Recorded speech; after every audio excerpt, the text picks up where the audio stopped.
बिस्मिल्लाहिर्रहमानिर्रहीम, अस्सलाम वालेकुम। Welcome back to my YouTube channel. कैसे हैं आप सब लोग? उम्मीद करती हूँ सब खैरियत से होंगे।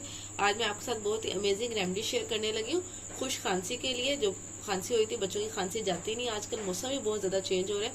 उसके लिए अगर आप इसको एक दफा इस्तेमाल करेंगे तो आपको वाज़ेह रिजल्ट सामने आएंगे। चलिए बनाना स्टार्ट करते हैं। ये मैंने ली है किशमिश, तकरीबन ये मैंने 12 से 15 दाने लिए हैं किशमिश के। इसके बहुत ज्यादा बेनिफिट्स हैं। एक तो ये नज़र के लिए बहुत ज़्यादा बेहतर होती है, नज़र हमारी ठीक हो जाती है। दूसरा, इससे अगर आप खाएंगे 1 से 2 दफ़ा यूज़ करेंगे आप लोग, तो आपकी खांसी का मसला भी हल हो जाएगा। मैं आपको इसे बताऊंगी तरीका भी कि किस तरह इसको इस्तेमाल करना है। सबसे पहले एक पैन में मैं डालूंगी देसी घी। ये मैंने 1 टीस्पून लिया है भर के। आप चाहें तो यहाँ मक्खन भी यूज कर सकते हैं, घी यूज कर सकते हैं, जो भी चीज आपके पास अवेलेबल हो। जैसे घी मेल्ट होगा तो इसके अंदर हम किशमिश को फ्राई करेंगे लो फ्लेम पे। ये देखिए घी भी अच्छे से मेल्ट हो चुका हुआ है।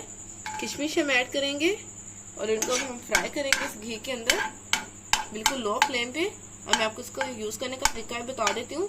अगर आपको बहुत ही पुरानी खांसी और बहुत ज्यादा खांसी है आपको, तो डेली रात को नीम गर्म दूध के साथ आप ये 1 चम्मच लें। इस तरह ये वाला फ्राई किशमिश विद ये जो घी है साथ, इस तरह ये घी को भी इकट्ठा चम्मच में करके किशमिश के साथ ये ले और साथ नीम गर्म दूध पी ले।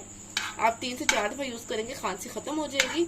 अगर आपको वैसे खांसी 1 दफा यूज करेंगे, आपको वाज़ेह रिजल्ट नजर आएंगे।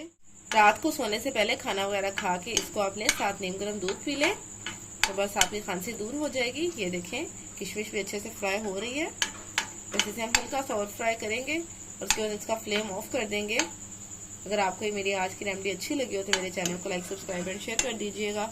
ये देखिए मैंने फ्लेम भी ऑफ कर दिया हुआ है। अल्लाह हाफिज।